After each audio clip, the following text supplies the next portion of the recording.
Welcome to the Healing Through Connection podcast of the JCAC counseling practice. I'm your host, Erica Gregory, and the owner of JCAC. I'm joined today by Hannah Hu, senior at UGA, and Myah, senior at University of Alabama. They're both summer interns at JCAC and are deciding if counseling is the right career path for them. I'm here to answer any questions they have, and I hope for you, the listener, you can walk away with a better understanding of what the day in the life of a counselor is and what it takes to become a successful counselor so that you can make an educated decision on your career path. Welcome, ladies. Hi, Erica. Thank you for having us. Yeah, thank you so much. I'm excited to answer your questions. So let's dive in. So as a senior right now in college, I've been looking at a lot of grad programs recently, and I've been trying to decide which ones are stronger contenders and which ones I want to apply for. So I was wondering that for when you were going through grad school, what were the most important aspects of the programs when deciding which one you wanted to go to? There was a few different things that, hindsight being 2020, I wish I looked into, and some aspects of my program that I went to that I really enjoyed. So a few aspects to look at are the size of the program. So is it going to be a bigger university like University of Alabama?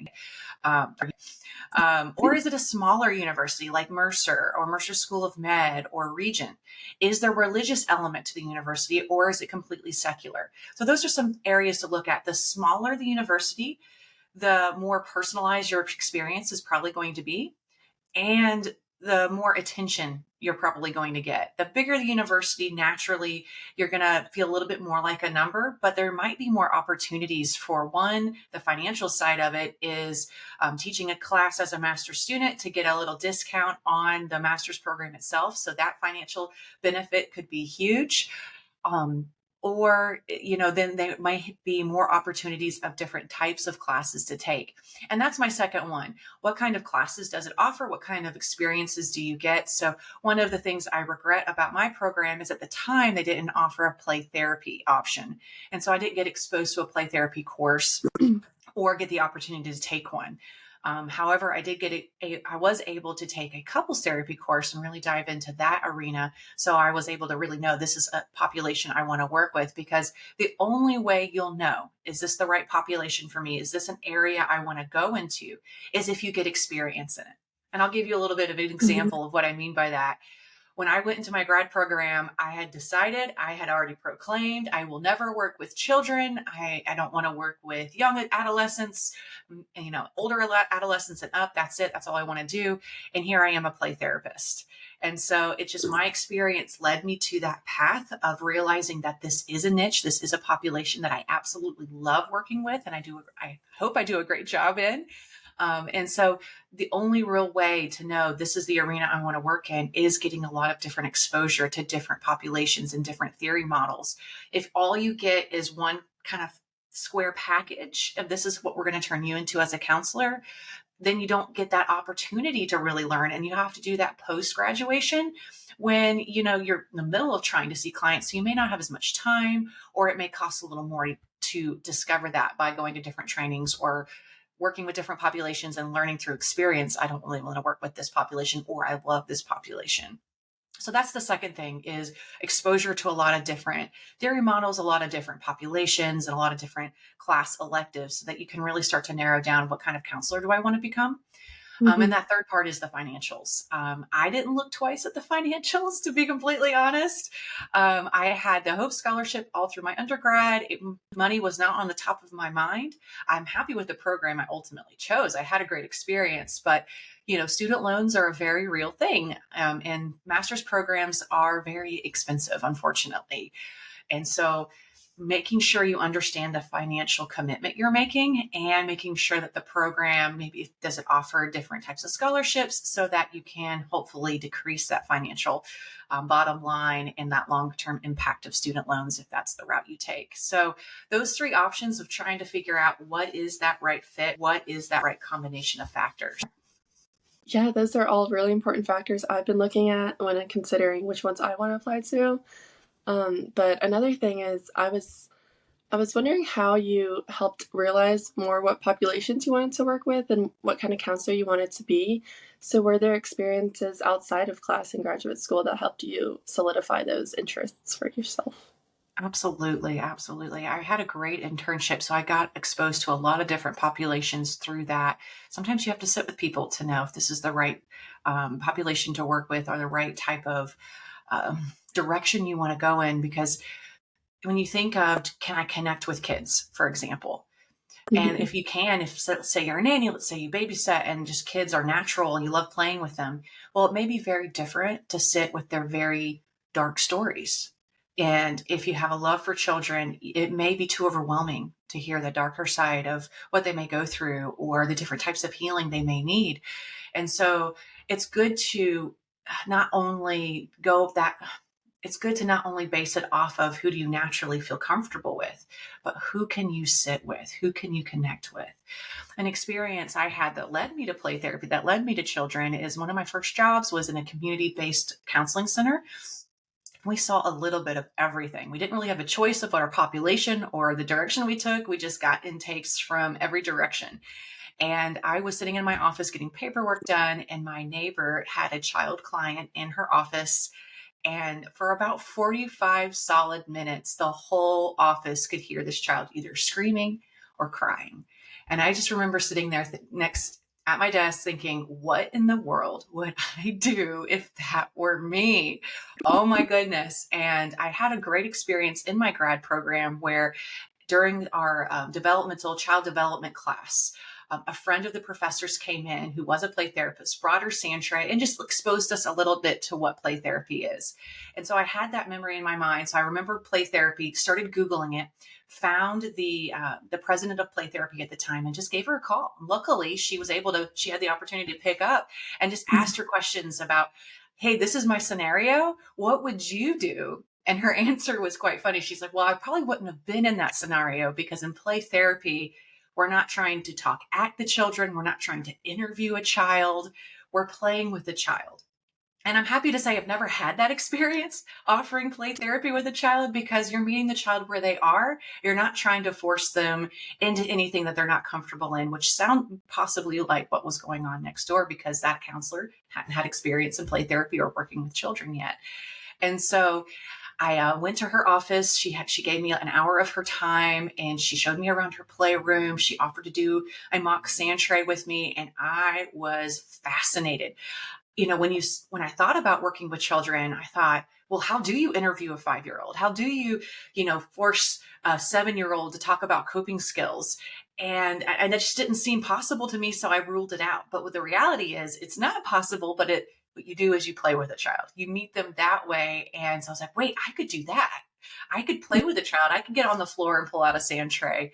And I went to a play therapy conference. It was a weekend conference where all the play therapists in Georgia got together and learned together. And I remember halfway through it the first day thinking, I'm where I'm supposed to be. It was this just burst of energy inside of this is it. I have found my calling, or I found what I've been looking for. And it was a very much a visceral, emotional experience. And so that's why exposure is so important. So going into different arenas, meeting different people, exploring different three models, because you're basically waiting for that experience to happen. When you're exposed to that right thing that you go, this is it. I can't wait to practice this. I can't wait to try this. And you're super passionate, not in a passionate way of, I want to look good, but passionate, I can't wait to help this way. And so it's really coming from that sense of caring and empathy. And that's when you can really help. So it's allowing yourself to have enough experiences until you find what that is for you. Because every counselor is unique and different. And Yeah. that's what we hope to ultimately offer at JCAC as interns when you're in your master's level is a wide array of experiences so that you can figure that out. Because I've had counselors come and say, I can't wait to work with kids. I love kids. This is so exciting. Play therapy. Let's go. And halfway through their internship, they're going, so I love adolescence now. And can I shift gears? And it's like, absolutely, let's do it. Mhm.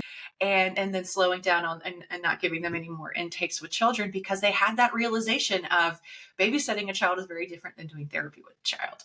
And so a great litmus test while I'm on that subject is The Boy Who Was Raised as a Dog.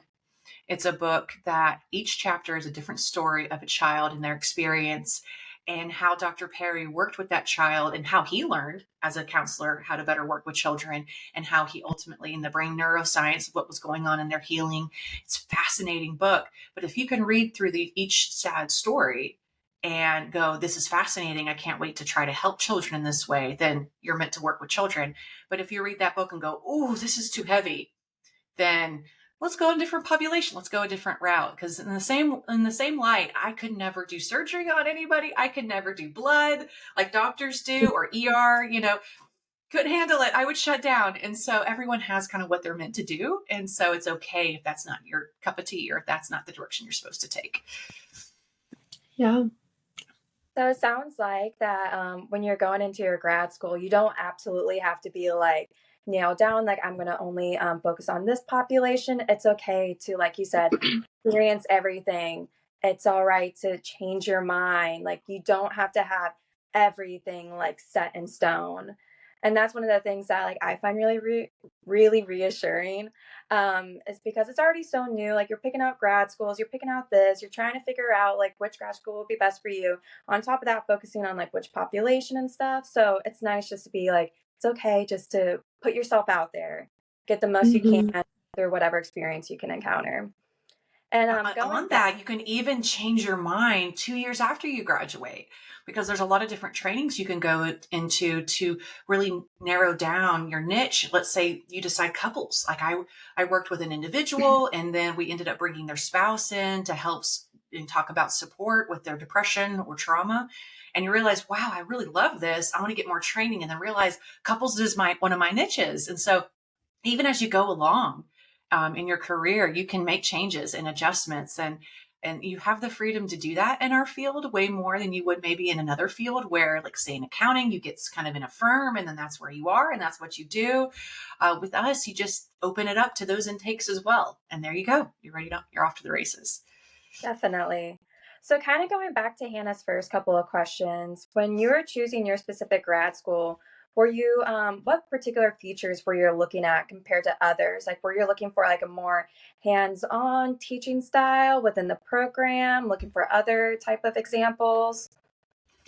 I interviewed at a few different schools, and ultimately what led me to choose the school I did was the interview with Dr. Livingston, who's on the MFT board, went in such a way where he was really curious about who I am, why I wanted to be a counselor, and how he could make me the best counselor that I could be, about seeing my potential and help me manifest that potential. I really felt seen. I really felt cared about. And so that was the kind of environment I wanted to be in. And that's also the kind of environment I wanted to offer to a client. It's really hard to be totally present, engaging, empathetic, vulnerable with a client, because they're being vulnerable back with you, and really sitting and being present with their emotion. When you're putting on your armor, when you're putting on a mask, when you're running in circles with all the different expectations of a grad program. And that's how I felt the bigger schools. It was a lot about research. It was a lot about teaching my own courses. There was a lot of layers of things that I wasn't really wanting to work on or grow in.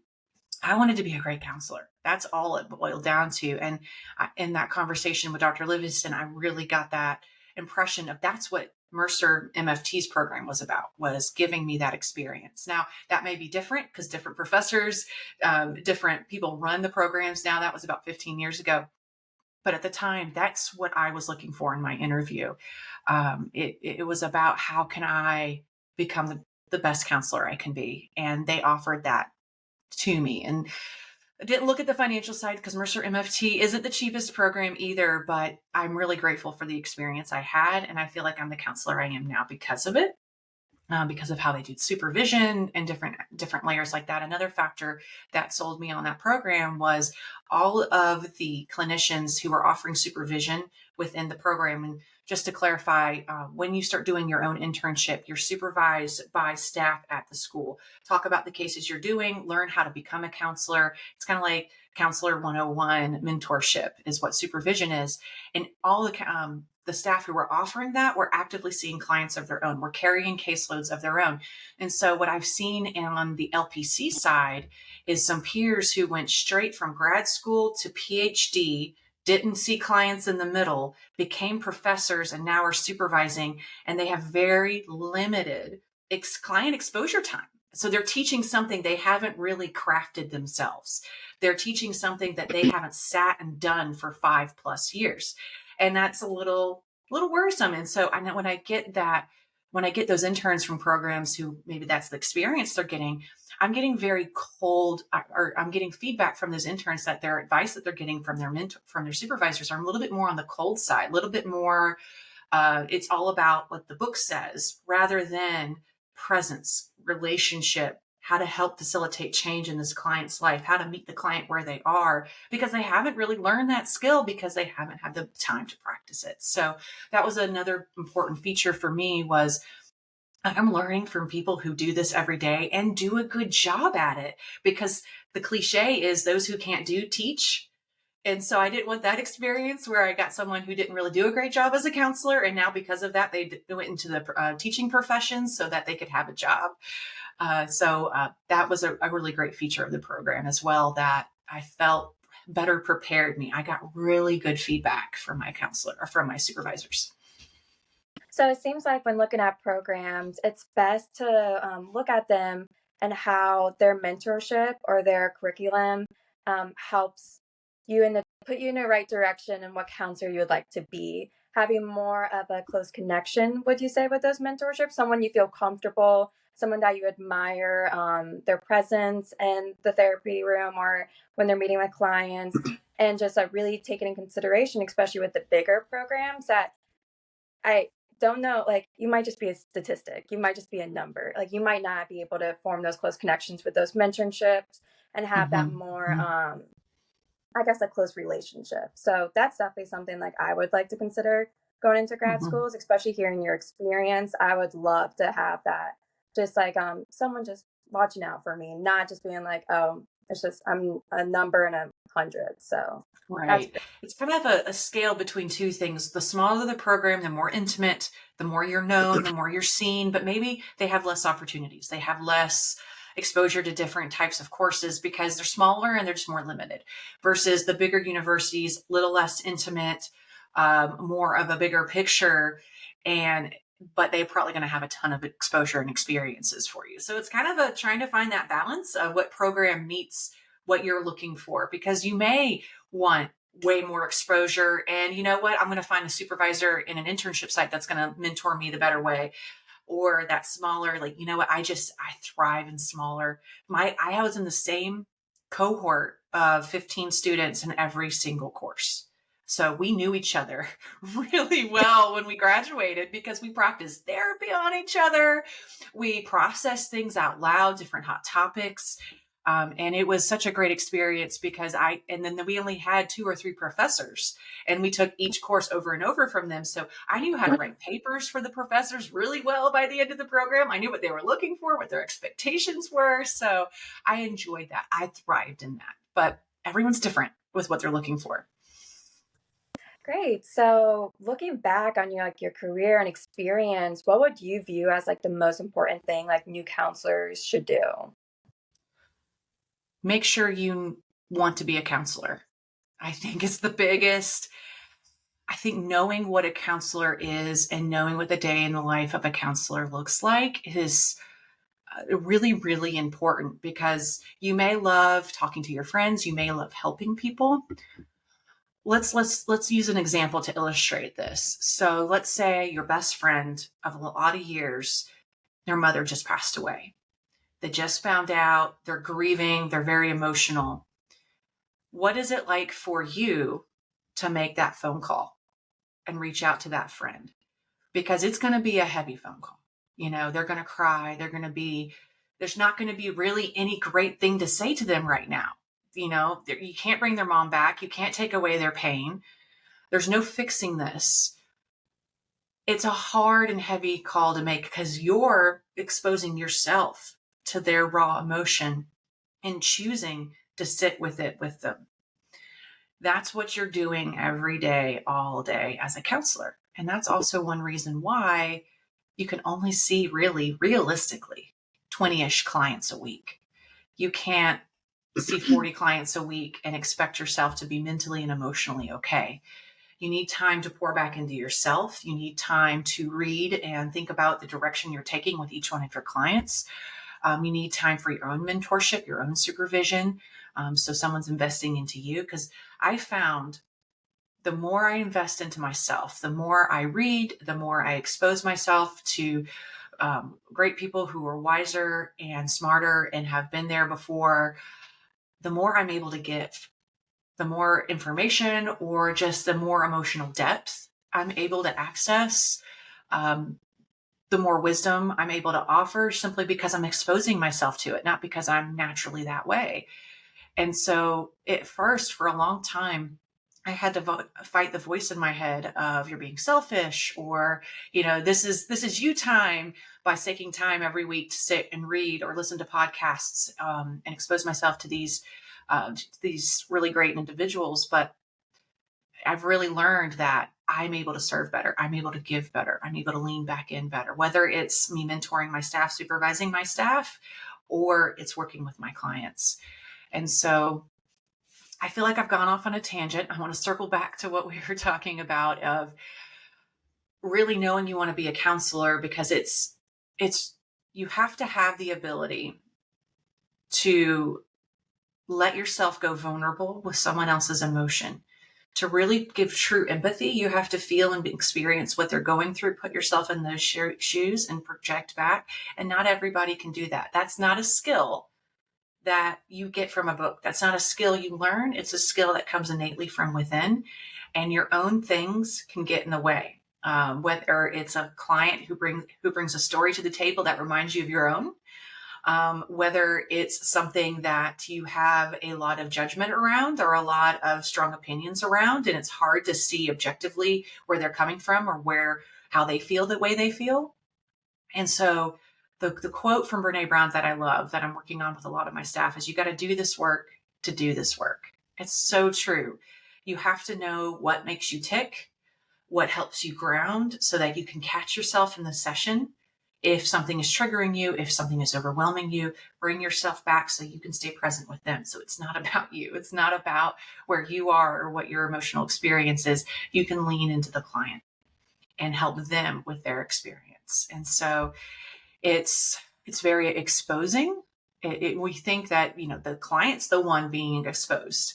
We're exposing ourselves too, not in our own story, but are going there with them emotionally. We're riding an emotional roller coaster after every session with what the client's bringing to the table. And so it's knowing that's what our work is. And knowing that you're not going to make a bajillion dollars being a counselor. This is not the field to go in if you want to make a lot of money. It's about, I want to help people, and I'm ready to slow down, put myself to the side for a second and be present with somebody else. I'm ready to make that phone call to that friend a few times a day, and sit with whatever emotion that client's bringing.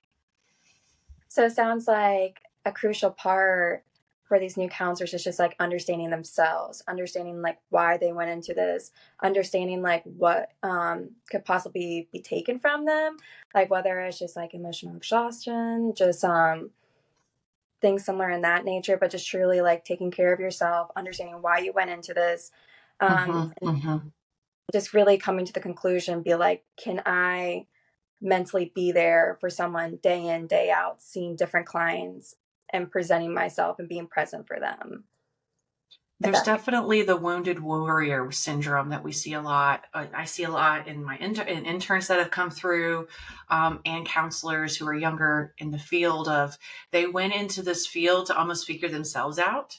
They went into this field because they had some terrible thing happen in their life. They overcame it and they want to help others overcome it. Now that's okay. I'm not saying you shouldn't be a counselor if that's your story, but you have to make sure you truly have come to a place of healing, come to a place of closure. Because if you haven't, then every time someone has a similar story, you're going to be right there, overwhelmed and shut down with them, and not be able to be present and help guide them and lead them. So it's that I've seen plenty of counselors go through, and it's about their healing. and Mhm. not about the other healing. And so it really needs to be when I love Simon Sinek, you got to figure out your why. And he's a great person to follow podcast wise. He has a book. It's something about why, or it's the power of why, or finding your why, or something like that. Reading that book and really exploring why, how, what are very logical questions. When you ask someone why, it's an emotional question. It really stirs up a little more in somebody. And so exploring why do you want to be a counselor? And if I were to ask myself that when I was in school, I didn't really know then. I just knew it felt right. This just feels like the right next step. And thank goodness I was right. But I never really gave myself time. I jumped right from my undergrad to my grad. I hit the ground running with that, papers and reading. And then my internship year, you don't have any time to breathe that year. And so I really didn't have an opportunity to explore why until right after I had my children. And I had to reassess my work home balance to be a mother to them because that was a very high priority to me. And I realized that I was making choices and saying yes to way too much. And I had to explore why. And that's really where that journey started for me. And so don't let that be in your late 20s, early 30s. Let that be now. Give yourself that space now. If you need to take a semester off, if you need to take a long weekend somewhere, give yourself that permission. So it kind of goes back to making sure you're taking care of yourself as well. I feel like a lot of stuff I've been hearing lately is that like every counselor like needs a counselor. Just kind of prioritize Yes. your mental health as well, and it's like a form of like self-care. Just it's okay to put yourself first and take that break, take that vacation. So Just putting that life mask on because you can yes, help better when your cup is full. And to go to that point, you're so right, Maya. Every counselor really needs their counselor. And that's something that our grad program recommended, almost required. It wasn't a requirement, but it almost was. And what was a really neat experience for me, my husband and I were engaged at the time while I was going through my grad program. And so I decided, well, let's do the premarital thing. It's a thing. And I'm interested in couples one day. So this will be great. Let's do it. And man, we had an excellent therapist. I was very blessed to have who we had. And we learned so much more about ourselves, how we operate in a marriage, how we communicate, why we tick the way we tick, and our marriage, our relationship. We went through a few big hiccups right after we were first married, and we were so better prepared to lean in, communicate. And because of that experience, I have so much more faith that couples therapy really works. I felt it work. And so when I'm talking to a potential client, when I'm working with a newer couple that I just met with, I can see the hope in the potential, and I can share that with them from so much more of a genuine place as someone who's walked those shoes too. I know what it's like to sit on the couch. And so that's really important to have one, faith in what you're doing, and you've done your work. You know what your things are, and you know what to say no to is just as important as the niches you want to work with. I know that this population, I'm not meant to help them. That's not why I was put on this earth. Other great people can do a way better job than me in that population and can serve them so much better. And so it's like, I just know, stay in my lane. Ultimately, what it boils down to. that's awesome. Going back to your master's, what did you do? What did you feel best prepared you for like post graduation? Like, did you undergo any like additional certification or attend like certain seminars that like helped you in years future? What did you experience? I think you graduate from your master's program with just enough information to not be dangerous. And so it's like you're very much a baby counselor is how I would describe it. And that's not to be insulting. It's just the reality. You've only just been exposed to the surface level of counseling 101. And from there, it's up to you. Just like a doctor graduates with their normal doctor degree. And if they want to be a pediatrician, they have to go and take additional school of the child's body anatomy and work and do the internships with children. And in the same way, if you have a certain niche you want to work with, you then go and do extra what's called CEUs in our field, continuing education credits, and get certifications, certifications. There's the word. Get certifications in different things, whether it's EFT couples therapy, whether it's EMDR, which is trauma therapy, or play therapy. You have to get, for example, for play therapy, one, you have to be fully licensed, which takes 2 or 3 years to attain after you graduate. Then you have to get, while you're working on your full licensure, you have to get about, I think 150 CEU hours. So that's 150 hours additional training in play therapy, in working with children. You have to get experience time with children. So you get to play with children while you're learning it. And you have to get so many supervision hours in addition to that. And so you have to do this full package to become a certified or an RPT, a registered play therapist is what they call it. And that takes a long time to obtain and a lot of extra work. And so EMDR has their path, couples therapy has their paths. And so yes, there's a lot of different arenas you go into to really get good at what you do. And I would say the more you invest in your education as a counselor, the more you invest in your supervision. So you don't just go with the person around the corner and they're cheap, convenience and low cost. You find a supervisor, because you have to get X amount of supervision hours after you graduate to earn your full license. You find a supervisor of, that's who I want to be in 5 years. I look up to them. They do what I want to do. They're really good at what they do. And you learn from them because they're going to help you in your journey, the direction you want to go in, versus going to supervision with just anybody and asking them what to do with a child. And they've never worked with children themselves, or they don't know anything about play therapy. So they're not going to advise you very well. I've seen a lot of early counselors, new counselors, graduate excited, can't wait, passionate about what they do, can't wait to help people. And they get a supervisor that's highly critical, shaming, uses statements like, "You didn't do that, did you?" Or, "Oh no, we really got to talk about that," really intense, and makes you almost feel scared to be honest about, because you have to be honest, with your supervisor of, "Hey, I really screwed this up. How do we make it right?" And feeling embraced of, okay, a lot of people have made that mistake. Let's lean in, figure out why it happened and what we can do. So it's a very collaborative. It's they see the best in you. They can't wait to help you bring out the best in yourself. Finding a supervisor like that. And I've seen clinicians just feel so defeated and they eventually leave the field, which is really a big shame, because thinking about how much financial commitment, time commitment to become a counselor, and they've taken a complete left turn and gone a different direction. And I really see that planting of that seed started in just a very negative experience in supervision and just beating themselves up internally over and over again. So finding that right supervisor, getting the right trainings, investing in that, investing in the better trainings, because there's really great couples therapy trainings and then there's mediocre. And you can look at the price tag and probably figure out which ones those are, and the experience of the person offering the training. Did they just start doing couples therapy last year and now they're training it, or are they one of the greats who are training it? So making sure you're learning from those who are really experienced and highly qualified, and then doing the same with your supervision. If you invest now, when it is harder to invest because you're not making as much money earlier in your career, it will extremely pay off later, because then you'll be that great later, offering great supervision, offering a great service, feeling, I know how I can help you.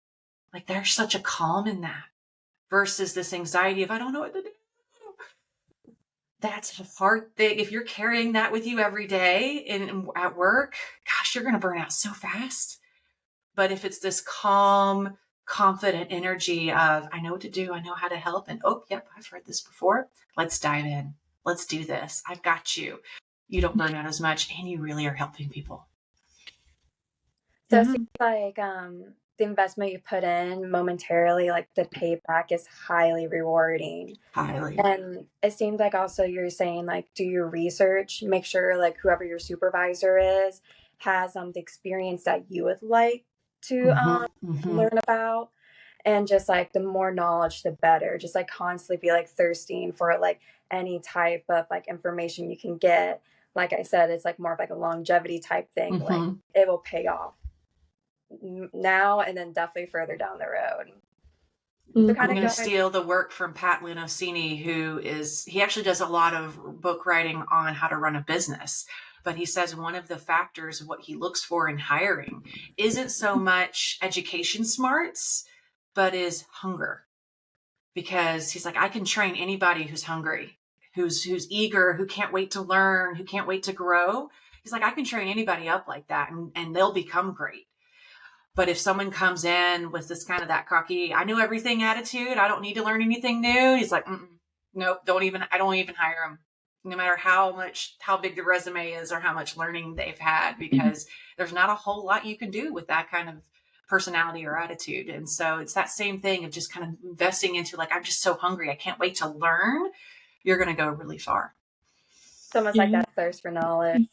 And kind of Mm-hmm. going off of like the knowledge you acquired, what kind of skills did you work on that best prepared you for seeing your own clients like post graduation? So there are different levels of learning.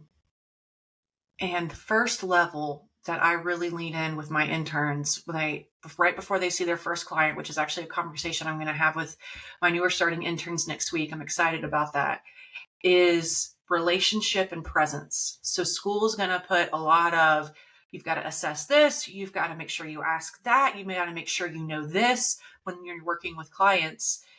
For me, it's, did you connect? Did the client feel heard and understood? Did they walk away with a sense of they got me and they know what I want? They know how I need to grow and change. If you created that kind of experience for a client, you've done something right. So that's where you start. That's the first step. And then figuring out if there's anything getting in your way of being able to do that. That skill, I think I acquired over time, waiting tables for about 10 years while in school, of just walking up to a table, establishing that relationship and giving them a great experience of it, almost anticipating their needs before they even needed to ask. And so it's maybe practicing those skills in other arenas before you even become a counselor is a great way to start. Then from there, you're learning the actual counseling skills of reflecting, validating, immediacy, your presence, different things like that. But those come just with rehearsal. The first time you do it, it's going to sound contrived. It's going to sound a little not so great. But over time, what can happen is it just becomes natural. It's like riding a bike or driving a car. You have to really think about turning left. How far do I turn the wheel? How hard do I hit the brake? But eventually you drove to your office, you drove to the store and didn't even think about it. And so in that way, those kind of counseling skills become second nature. And how you are with a client becomes very different than how you are with your friends, with your family, because it's a different type of relationship. And then from there is learning your theory models, learning the different therapeutic interventions that help you take the session in different directions. But that, a lot of people want to start there. That's the third thing you're learning.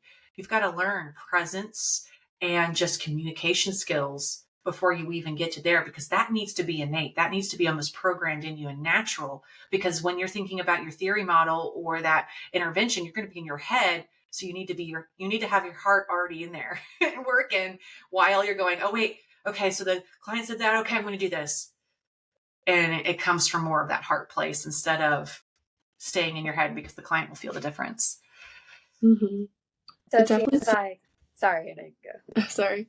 Yeah, it definitely seems like you need a good combination of just naturally having good communication skills and being able to empathize with people, and also just like the classes you take in grad school, maybe like the books you read or extra training that really backs up that, like with evidence-based models and theories.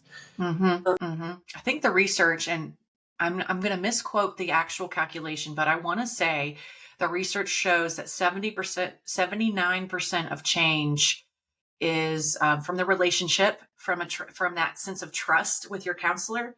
Change comes from that. And then the only last 20% is the actual theory model you're using. So that just shows how important building that rapport is. Yeah. So it just seems like presence is like ultimately like the first thing you really need to be mindful of when you're seeing your client, which is like, in theory, like that sounds like such a simple thing, but it's like intimidating, like when you're just like fresh off the books, like you're seeing someone for the first time. But it's nice to have that helpful reassurance of be like, just listen, just be there, just be someone for them to like talk to. And A 'cause good I know, litmus test is think about the last few times you had a phone call with a parent, with a friend, with another family member. How much of that time did you listen? And how much of that time did you talk? And when you were listening, were you listening to understand and completely get where they're coming from? Or are you listening in preparation to say the next thing of what am I going to say next? And so that'll be something to kind of think about of your last few, but then also as you move into your next few conversations, pay attention to that because that's ultimately the skill set that we're looking at of listening to understand, truly getting where that person's coming from versus, okay, I'm ready to talk. you're saying like everything will just come very naturally. It will just like once you get more familiar, like once you see more clients, it will just become second nature, and that you can just like sit there, talk, and then start slowly like implementing the theories you learn later on or the techniques. I know I really find that reassuring just because like I always joke about how like whenever I've been studying psychology for years now, and obviously when I get my master's it'll be even more so. But I'm so scared I'm gonna sit in front of like a client. And Hannah, I don't know if you feel similar to this, but I feel like I'm gonna be like, oh my gosh, like what have I been studying like all this time? And so it's really reassuring just to be like, it'll come naturally. Just Mm-hmm. it's okay to keep learning, but just be present, be someone to they can listen to. So that's really a great point. I have a question for you guys. You've been interning with us over the summer, getting some exposure to what counseling looks like, sitting in a few sessions, asking me any questions you need, me doing play therapy demonstrations, things like that. How do you know you want to be a counselor? What was that moment? When was that click of like, yes, this is the direction I want to take? Hannah, do you want to Yeah. Sure. I think I always knew I had an interest in getting to understand how people's minds work and how like their backgrounds and childhoods like might tie into that. And just like in my experience so far in undergrad, I've had like a lot of research experiences that kind of helped me solidify that interest. Not that I want to do research like professionally, but that's kind of the main thing that's like majors can do is research. go? And I've done like research on relationships and like racial biases and things like that. And just like getting to see like the background and like the behind the scenes of like of how a lot of like theory models or like therapy forms have come into being has really made me interested in like understanding people, wanting to help people, and just wanting to like talk to people and try to understand them more. And then so far at JCAC, I didn't know anything about play therapy coming into this, and that was the one thing that really like that was like really new to me that I'd never heard of in my undergrad experience.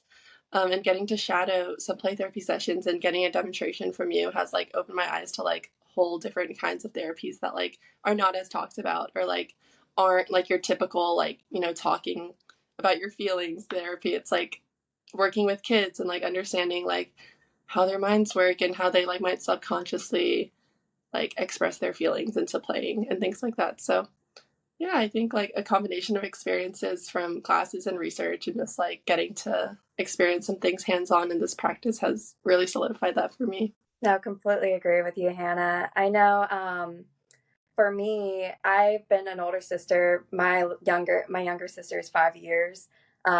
She's 16, I'm 21.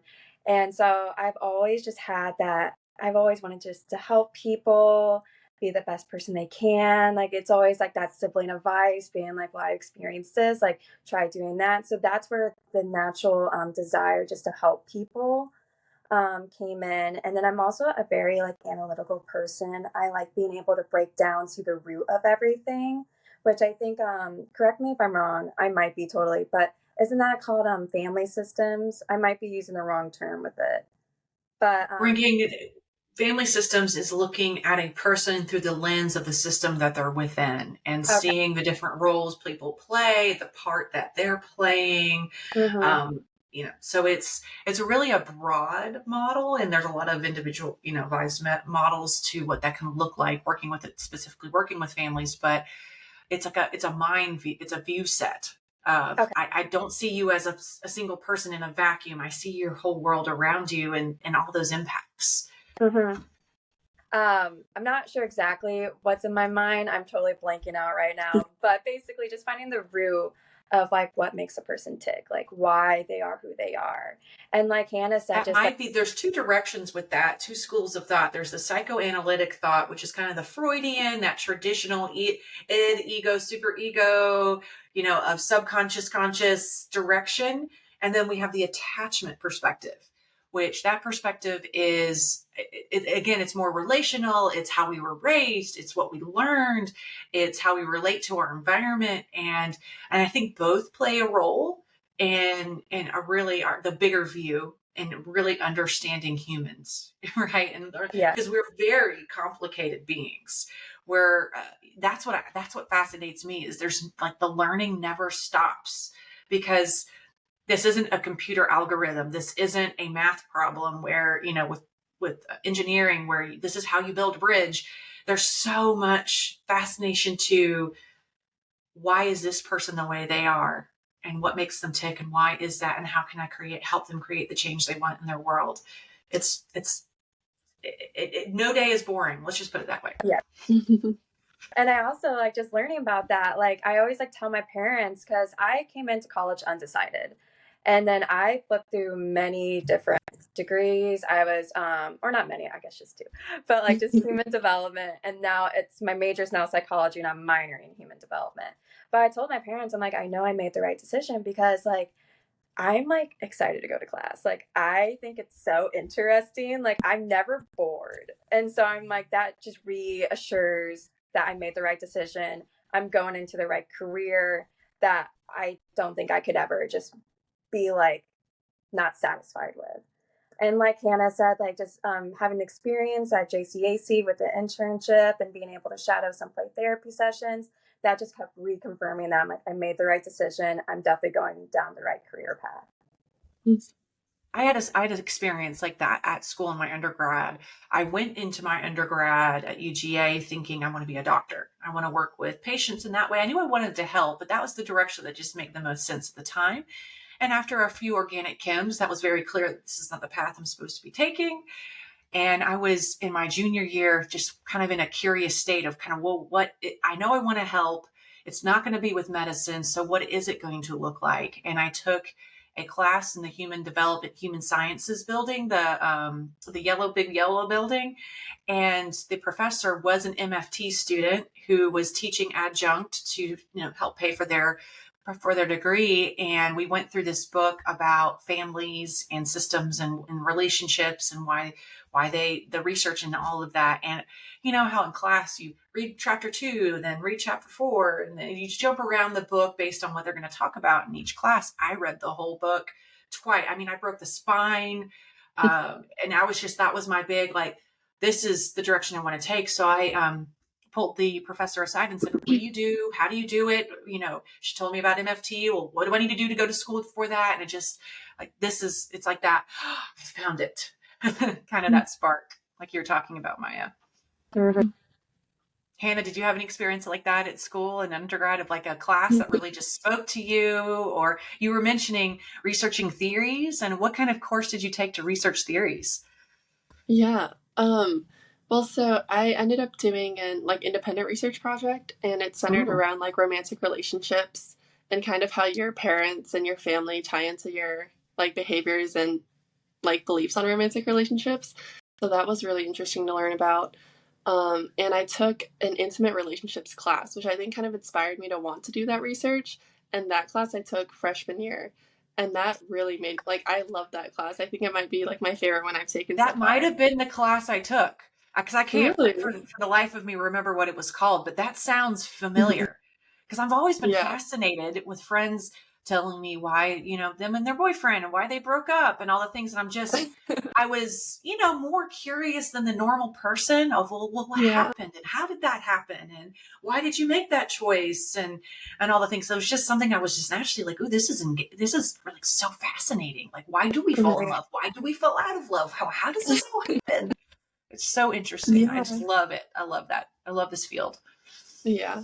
No, I feel like similar to what Maya said, like I would just like talk to friends and like I'd already like be like in my head like wondering like I can kind of see like how you might act this way because of how you were raised and like things like that. And just like piecing people's lives together, which I know is kind of like a stereotype for psych majors.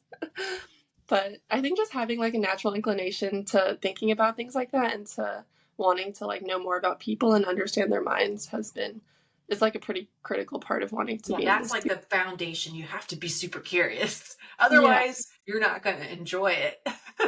right. Oh, good. So, any other questions, ladies? Yeah, I had a question kind of on this topic of like learning more about these theory models and like specific interventions. How Mhm. did you know like which ones you wanted to use in your own practice and like which approaches you wanted to take? I had a picture in my mind going into my grad program with kind of what kind of counselor I wanted to be. And how I wanted to be with people. And when I was in school learning this theory, that theory, getting, practicing it, rehearsing it, doing breakouts, it just, everything seemed to just be okay. Like, okay, yeah, that's a great theory, sure. Until I came across EFT and watched Sue Johnson do a session. And I was like, that's it. That's when I picture myself as a counselor, I'm doing what she is doing. And then Virginia Satir and how she connected with, we were talking about touch, whether it's appropriate or not to touch your clients. And she used a lot of touch, not in an appropriate way, but like a client's crying, she would roll in. I always use a rolly chair in counseling, roll in and just touch their knee, almost like I'm here with you. Or she would give hugs at the end of sessions. I give hugs at the end of sessions, but not all counselors do. It's to each person kind of where are your boundaries and why are they there? And Mm-hmm. so I kept finding watching other people do counseling is really helpful because a lot of the people who've written these theories, they have those mock sessions for you to watch and experience so that you can see what does this look like in real life? What does this look like actualized in a session? And so that was able to, that's it. And then from there, do more research, of kind of what the basis of their theories are, why are they there, and how do I employ that as a counselor? And so now EFT was originally created as a couples therapy model, but now they have a family version and an individual version. And so it's using the same theory, premise, lens, but working with each populate different ways of tweaking it to make it work for each type of population. And so I would say the EFT model specifically is a way of being with people in such a deeper way than most other theories like CBT, DBT, popular models, cognitive behavior therapy or dialectical behavioral therapy are very popular, but it's very up here. Okay, what are you thinking? Why is that there? Let's challenge that. Let's do positive affirmations. We don't ever really connect to that emotional fuel underneath our thinking because our thinking and our emotions are intertwined. It doesn't teach us how to slow down. And when somebody, let's say, for example, a client, you're doing an intake with a client, they're like, oh yeah, my mom died last year. And then after that, I got in a car accident. And then my wife, like, your mom died last year. Whoa, how are you? How did it let's slow this down because there's no affect, there's no emotional expression of what they're sharing with you. And that's information of they're not really connecting to it. And so helping someone slow down, helping them feel what they're sharing with you is really an important skill. Or how to take someone who is perfectionistic at work and has such high expectations of themselves and is really stressed and struggling at work, of where is that perfectionistic voice coming from and why is it there, and who are you trying to prove yourself to? Why is your worth on the table like this? And helping them slow down and admit to them, or kind of help themselves connect with, this is there because my mom, da da da da, or because of that friend, da da da da. And wow, I don't have to keep trying to impress them anymore. I have nothing to prove. I know who I am and I know I'm good enough. And I know what I do comes from the heart. And it's just, it helps so much deeper.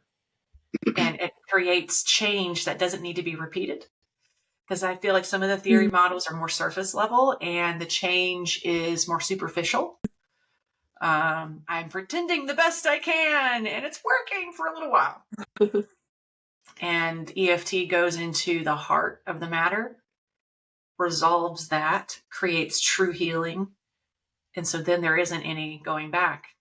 You're a different person now. You're who you want to be. So I have a little bias towards EFT, as you can hear.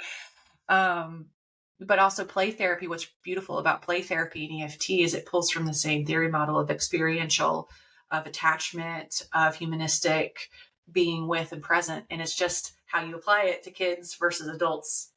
And so it felt very authentic to me to be a play therapist because it's pulling from the same skills. Okay. So it seems like a lot of it is just based on personal preference, or maybe what you've seen has been the most successful in seeing progress in clients and things like that. And kind of how you see yourself, like taking a moment before you're starting your grad program and reflecting on when I pictured myself as a counselor, this is what I see. And even like, what clothes am I wearing? Because one of the things I saw when I did that that exercise for myself is I saw myself with gray hair. So there's an assumption in there that I have to be old to be wise. So it's like, okay, so I need to work on that, where that message is coming. Oh, but when I get gray hair, I'll sport it proudly. So as you get more and more experience into your career, have you experienced any type of like anxieties or like imposter syndrome? Every day. Oh my gosh. It's so real. It's really tough. Brene Brown breaks the shame tapes into two voices. Who do you think you are? And you're not enough.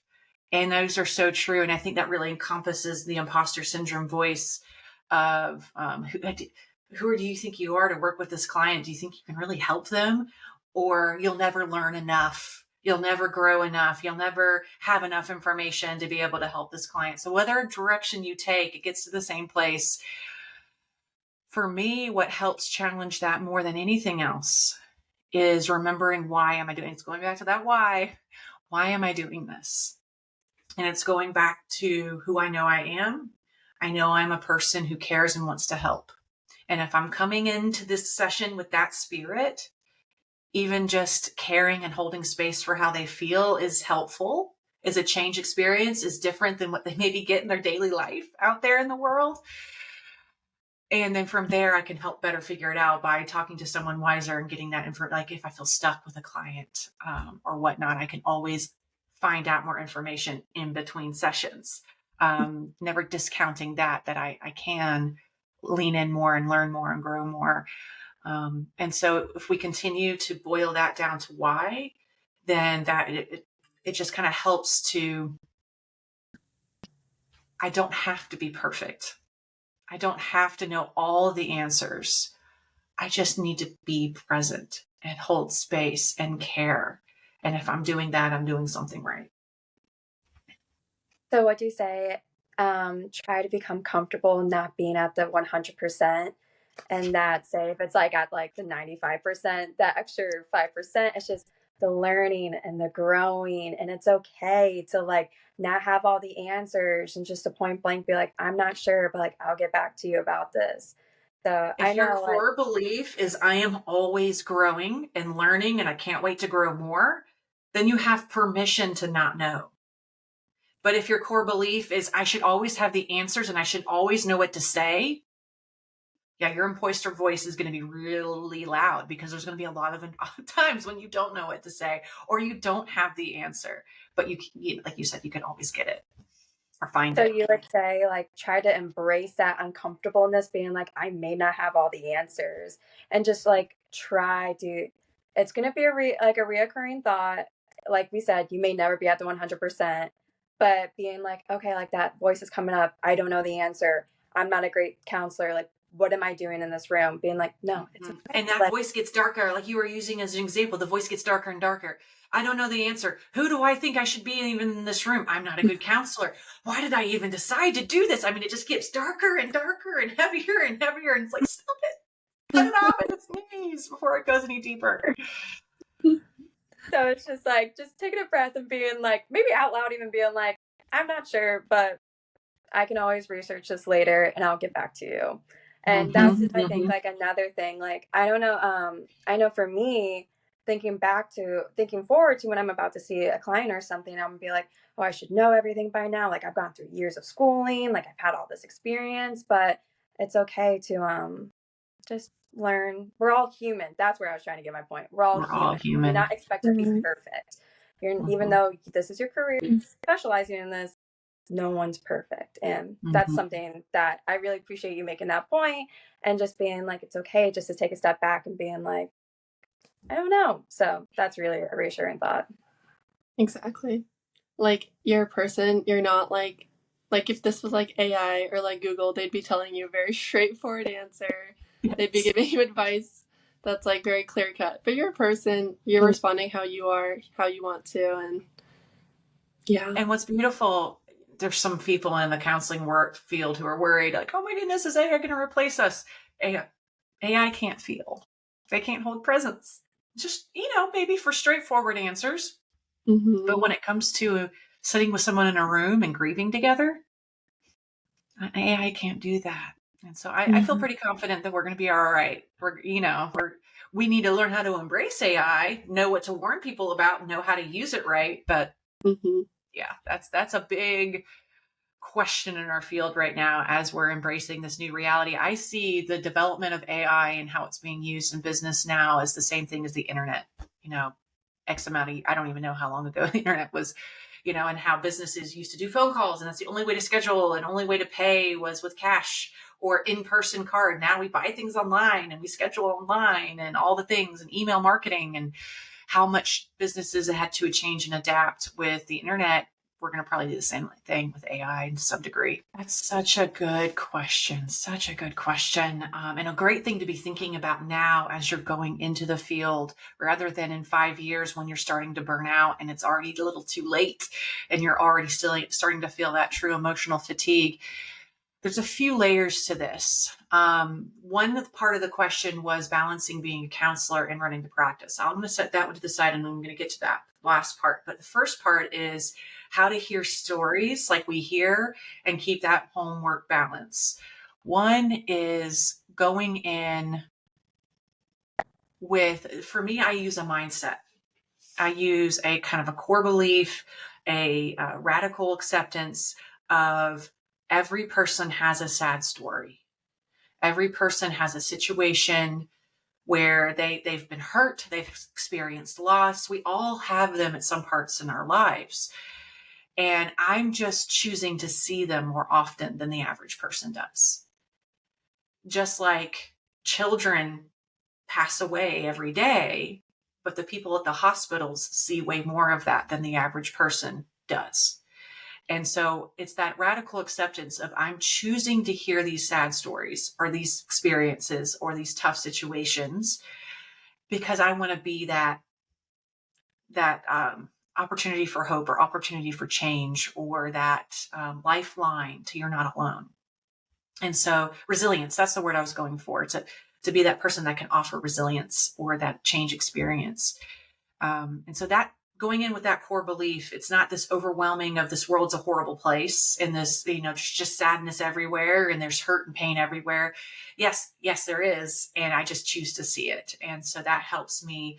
It helps me have permission to go home and enjoy my children, giggle and laugh and be silly and play when I know this client I spoke to today is sad and grieving and the loss of somebody in their life. Because sometimes people get caught in, if they're sad, am I allowed to enjoy my life and be happy?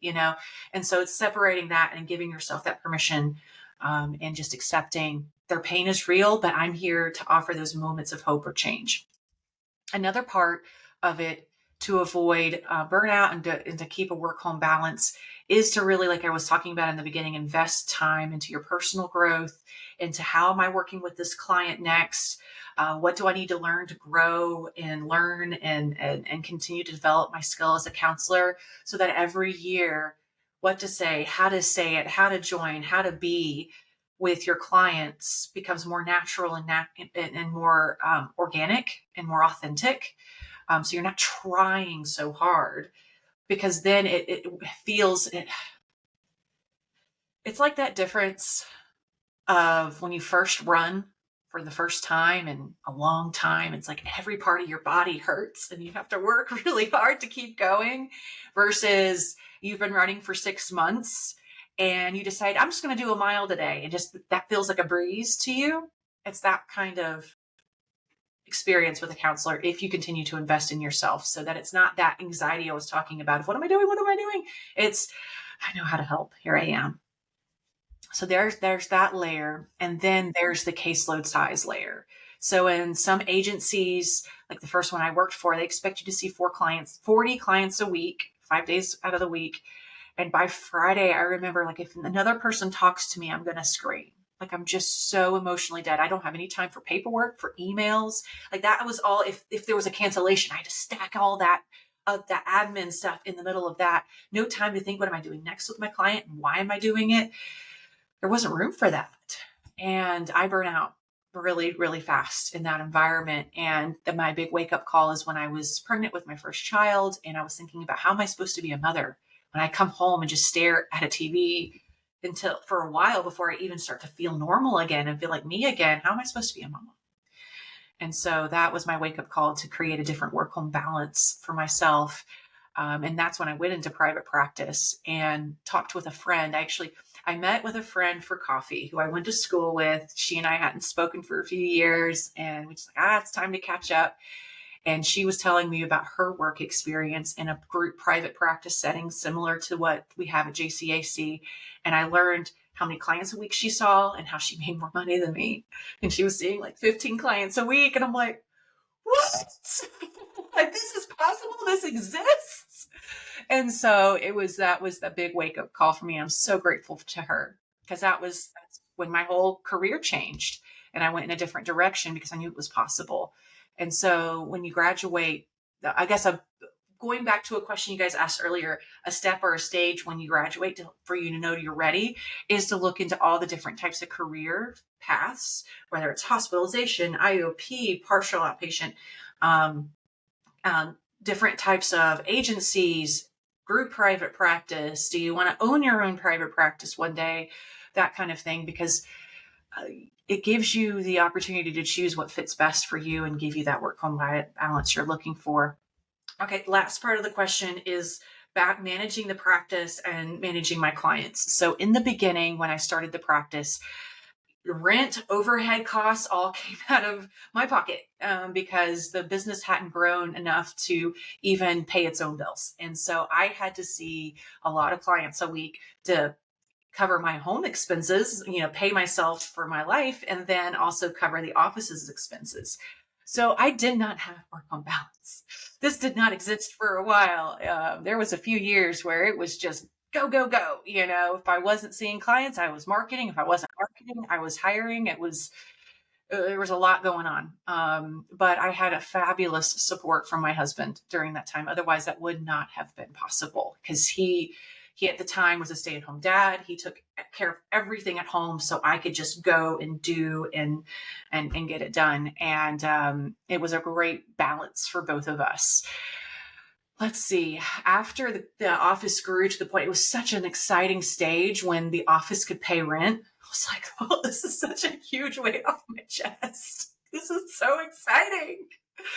And now the office actually pays me to work, to run it, to do all the things, to do the accounting, to do the marketing, to hire, to offer feedback to my staff, to put things together, to organize the systems and processes, all the steps and stages. And so to own your own group private practice, you have to really go on another steep learning curve of how to manage a business and how to run a business. And I didn't realize how much I didn't know until you got a little, like every time you got more exposed, you realize how little I knew. And so I just kept learning and growing and following different business leaders and I made sure I followed business leaders who the model they were encouraging us to do was one where your staff mattered, like mentoring, leaning in, helping them grow mattered. And because that's the kind of place I wanted to work at and offer to work for, right? Because a lot of great people leaned into me when I was moving up in my career. I got a lot of great advice, a lot of great mentors, and I want to be that for the next generation of counselors. And so now my work home balance is I mostly manage the practice, and what my counseling world looks like is mentoring the counselors. And so offering supervision, offering mentorship, because in a lot of ways it feels like counseling because, like, for example, exploring where your imposter syndrome is coming from, it's impacting your ability to be present with clients. And so we've got to dive into that. And that feels a lot like counseling. And so it's investing in them. It's investing in their growth because my impact is now that much greater because I'm investing in those who are helping. If that makes sense. And so that my reach is broader, but it's not me directly boots on the ground anymore. And so I do see clients.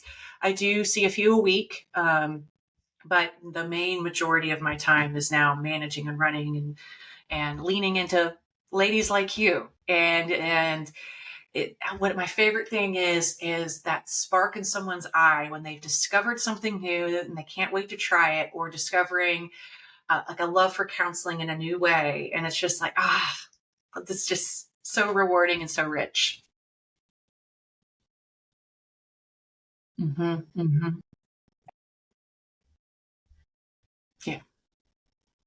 Yeah. There's nothing sadder when a counselor thinks that the only type of career they're allowed to have is agency. It's all I can do. Um, it's just simply because they don't realize the opportunities. You can work for a group practice as an associate. I didn't realize that. And when I found that out, I couldn't wait to get started. And so spreading that around because if we keep creating really great places to work, this is what I talk about in my private practice owners group, where if we keep creating really great places to work, the agencies over time have to change because no one will work there anymore. And so they have to offer more work home balance options. They have to offer better pay for the hours, all the things that good counselors deserve. And so you have your big box agencies that you see online, and just finding out how little they pay their counselors and therefore the high turnover. So the client care is lower. It's just, that doesn't have to be. If we keep creating great places to work, those kind of places don't stop being in existence because there'll only be these great places and great counselors and great services. And that's ultimately our goal for the field. Because if people keep having bad experiences, they'll think, oh, counseling is just this fraud or this horrible thing, or that won't work for me. And so it's almost in a way protecting our field too. Because if a lot of people are offering half services, then, no one's getting helped there. No one's winning there. Such great questions, ladies. This has been such a great conversation. Anything else? Anything stem from anything I've shared? Anything you're still curious about? I know for me personally, I felt like all our questions and also like our conversations, kind of answering those, that took care of all my burning questions I had going on in my head. So I really appreciate all your information. You have been absolutely wonderful and like assuring me going into like grad school. Oh, good. That's what it does. Going out and getting a summer internship and trying out different arenas of the field. And that's the best way to know. I wanted to be a veterinarian when I was in middle school. And we had a project where we had to follow a profession, and I chose to follow a vet, and I saw a dog neutered. I don't ever want to be a vet. Just kidding. Just kidding. So what better way to know? All right, ladies. Well, thank you so much for coming in and having this conversation with me. I'm excited to share this with everyone. This is our first podcast, so this is really exciting for us. So we're going to see where this goes, and we're going to continue to interview different people who have different questions about the counseling field, about mental health, about any hot topics of the day or of the age. Thank you, ladies, for being a part of this and helping me put this together.